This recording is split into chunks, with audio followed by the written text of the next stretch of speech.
I had a long pull ahead of me today, so I took down a quick breakfast of protein powder, packed the tent in record time and hit the trail. Leaves are falling all around.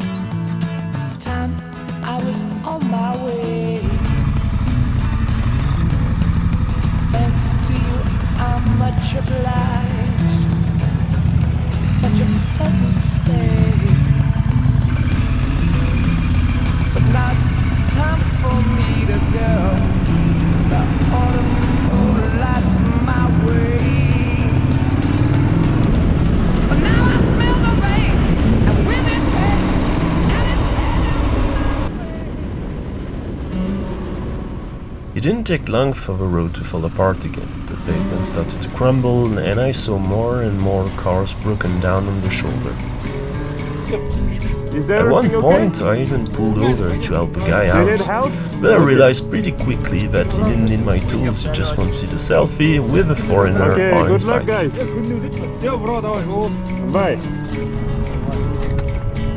The road just kept getting worse. Eventually the asphalt disappeared completely and turned out into a mess of thick mud and loose rock for miles. Trying to keep any kind of speed was a nightmare, and it was a hell of a workout just to keep the bike upright. These mud and gravel sections are often washboard roads. If you go too slow, the vibrations shake the bike to pieces, and if you go too fast, you lose control. It's a very delicate balance, but I decided to go fast. Even the guy at the gas station looked at me like I was crazy. He saw the mud and the grime on the bike and couldn't believe where I'd be riding. Huh? Uzbekistan.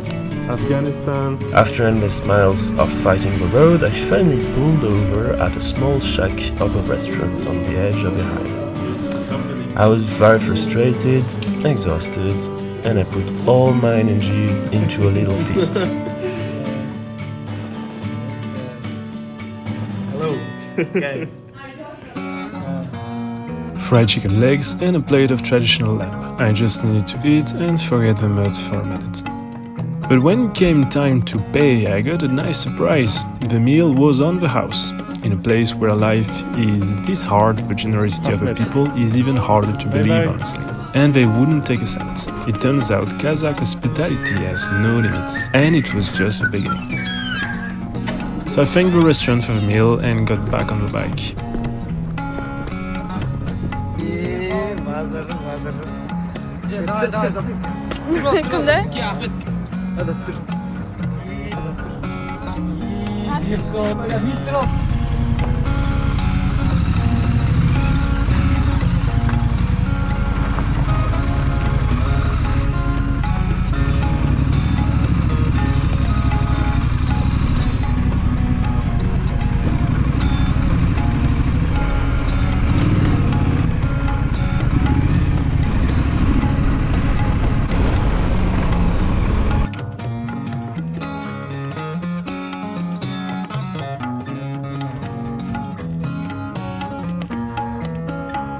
The evening wasn't nearly as good as the afternoon, honestly. I usually keep a tin of sardines in oil.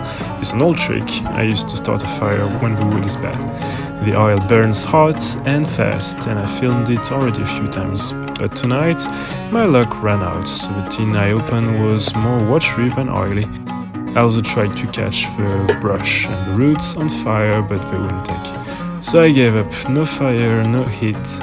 Dinner was just gonna be cold sardines in the dark.